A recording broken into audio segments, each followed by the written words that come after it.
Argument over the legalization of same-sex marriages has just hit the political third rail, it seems.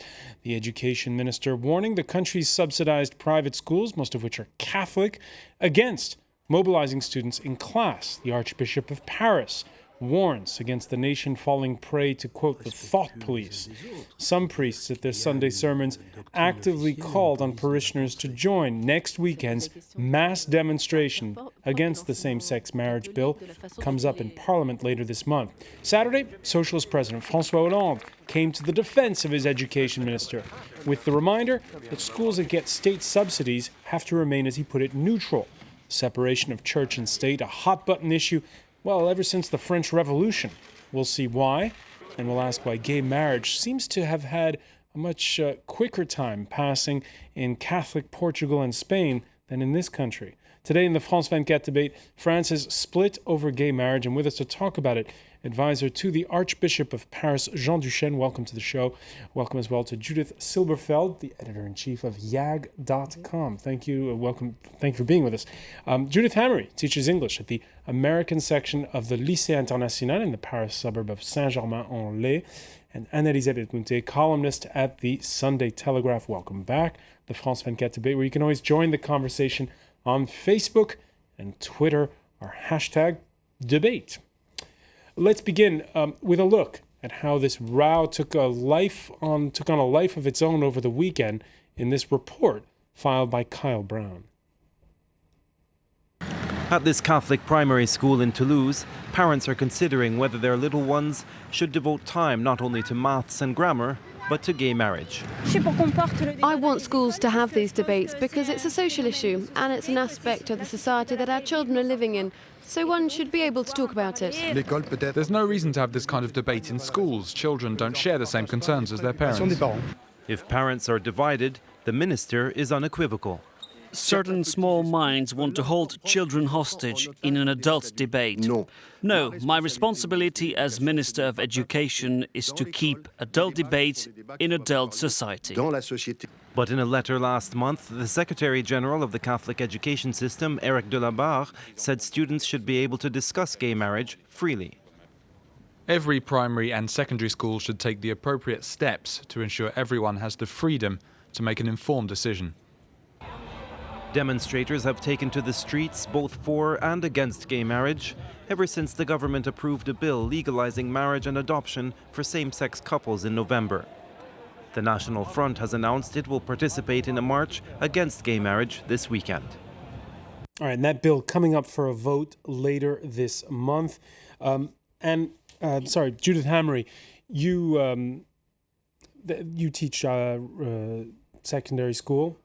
Your kids are aged between 12 and what, 15? 11 and 14. 11 and 14. Right. Are they up for talking about same-sex marriage?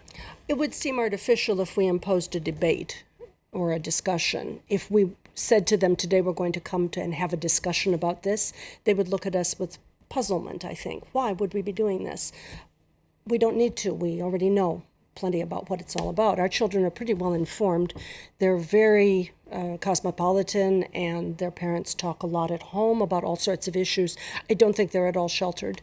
And I think that it comes up regularly through discussion of literary themes. If you have a novel, you discuss everything in the novel, including the marriages of the characters.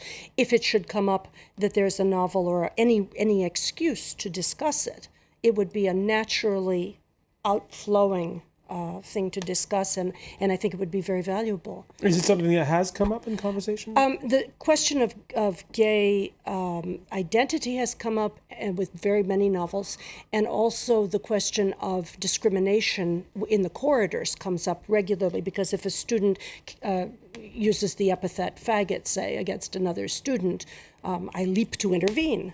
I don't want to hear that being used as an epithet, and I don't want the student to think that it's all right to do so.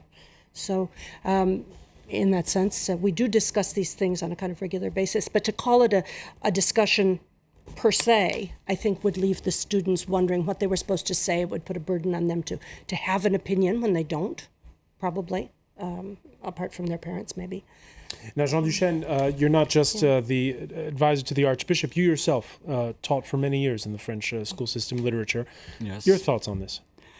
Well, I remember that I had, I could not but have to raise the issue of homosexuality in class. When you teach literature, this is something that you cannot dodge entirely.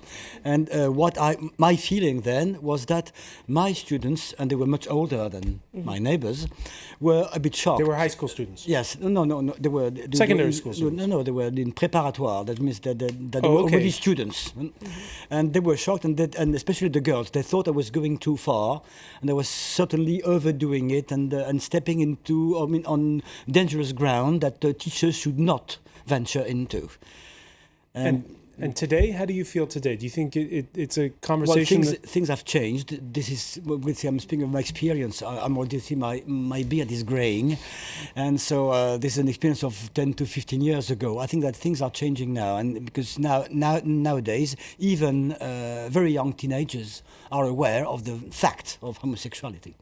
And should this discussion happen over the same-sex marriage bill in schools? Well, this is difficult. As just been said, I don't think that the students would ask for such a debate spontaneously. But I know, for example, that in the school of one of my granddaughters, he could be of age to be taught by you. Well, the children organized a debate, and they did it between themselves in a Catholic school, and no one objected to it, and they did it in the courtyard, on the playground, and of course there was no conclusion. That's interesting, and this was recently, in the wake of just before the holiday. In the wake of all that's going on, Anne-Elisabeth Moutet, how come this has snowballed into such a huge political issue this weekend?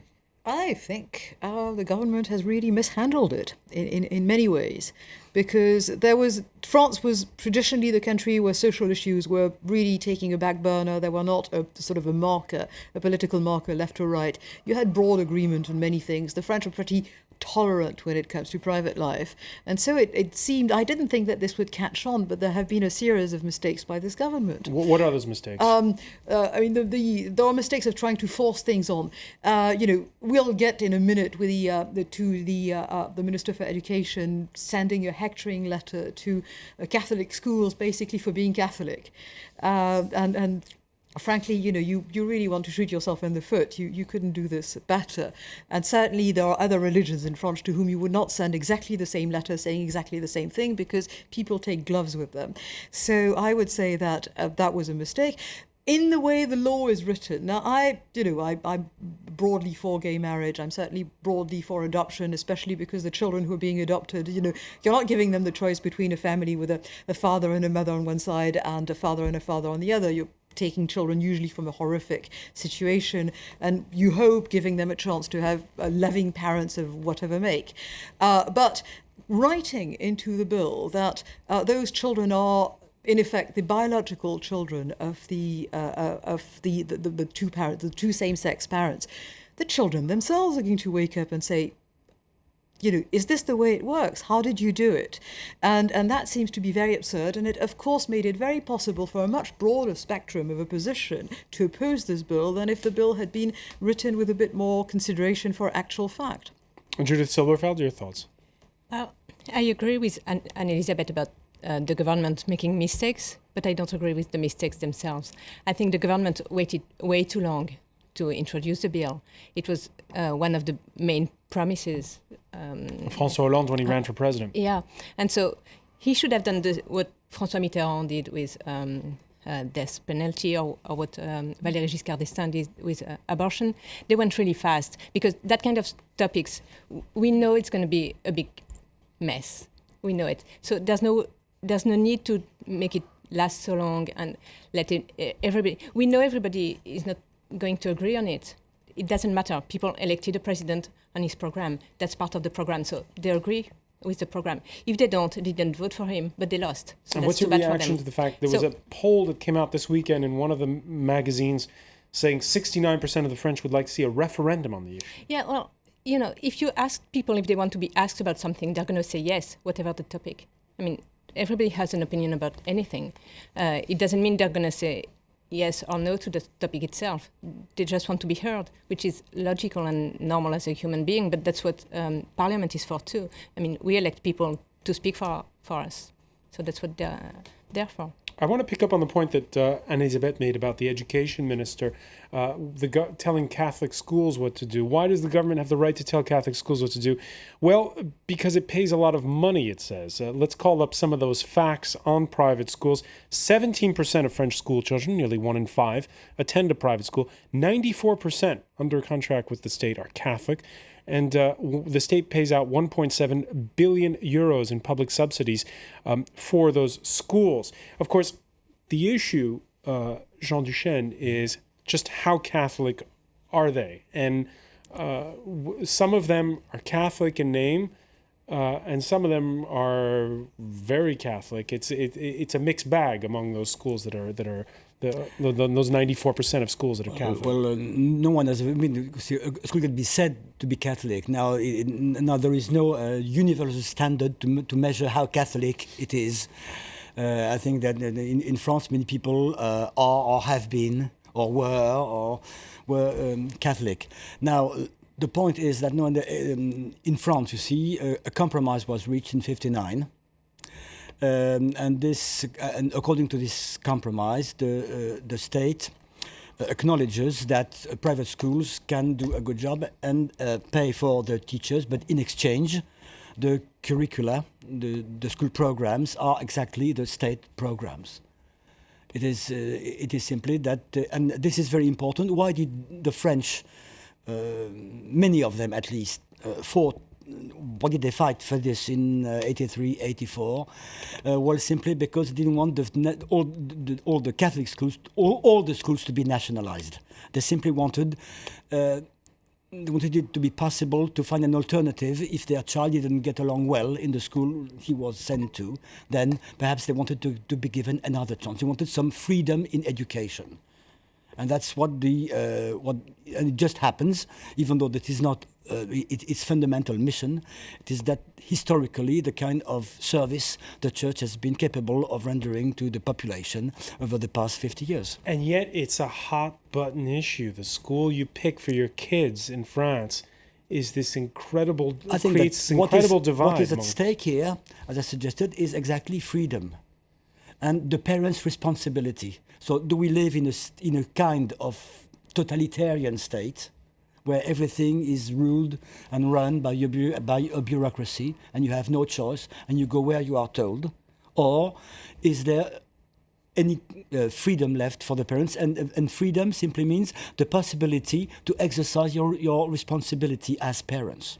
Is that the choice, the way you see it, Judith? Well, I agree that there should be a choice. I just don't see why the state should pay for it. No, but there's a reason why the state pays for it. It's because these are, I don't know how many million children who are not being educated in the public system. It's that less money into from the coffers of the state, and the idea is that you give a subsidy for part of the service that's being rendered, because the state owes to every child in the country to have some money devoted to their education. So that makes perfect sense. And the trade-off, the 59 that you were talking about, is that we have a common program that's very centralized, actually, and I don't think you object to this as not being freedom. And you have schools that are not sous contrat, not under a contract in France, and then they cost as much as a public school in England, which can be something like 50,000 euros a year. And that puts, for all sorts of reasons, schools that are more adapted to a certain kind of pupil within reach of most parents. And I would say that that's a very good thing. Right. Well, I think it's very important is to recall that in France, religious education, even in Catholic schools, is simply an optional subject. No student is forced to attend these classes.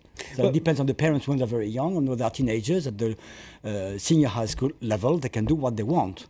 In light of this, it puts into perspective the education minister's directive to private schools under contract. Vincent Payon putting in that directive of last week, the status of these schools in no way allows avoidance of respect for all individuals and their convictions. At an age of questioning on sexuality, youth are particularly vulnerable to homophobic violence. Judith Hammer, you were saying how they get it in your school, and that it's a fairly your experience. The students understand these things. That doesn't mean there isn't homophobia.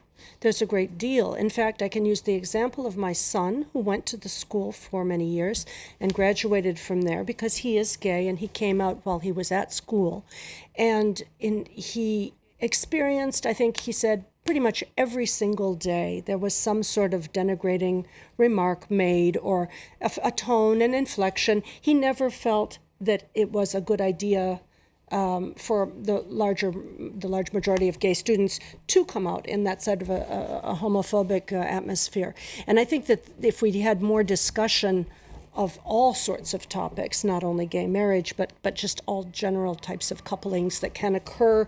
I don't know, that sounds terrible. But to discuss the various types of families that can be created, I think that could only be a good thing in the long run. And so. And how long ago was this? He graduated 3 years ago. So he's pretty current. And has it? Do you think today he would be treated differently, or would it be the same? I think it might be pretty much the same. We are made up of a number of national sections. You know, it's the Lycée International, and there's the American section, but there are 11 other national sections. And the mix is within the sections. When they gather together in the courtyard, the rules change. Everything changes. In section classes where we have students, we have a relatively safe and comforting atmosphere to discuss absolutely anything, regardless. But in the courtyard, it's a different story. Yes, that's what I'm saying. Judith Silberfeld? Yeah, I think it would actually be worse right now because of what's happening. Of what's happening. Yeah. That's what we have this organization, SOS Homophobie, which is they get calls from people who feel they've been victims of homophobia. Mm-hmm. And in December 2012, they got 30% more calls than in December the year before. And it's because of the debate over same-sex marriage? Because everybody's talking about it, which is good. Talking is good. Just talking without respecting the feelings of the people around you, even if you don't know them, that's not good. That's not debating. That's just violence. All right, and we're going to pick up on this when we come back. Stay with us. You're watching the France 24 debate.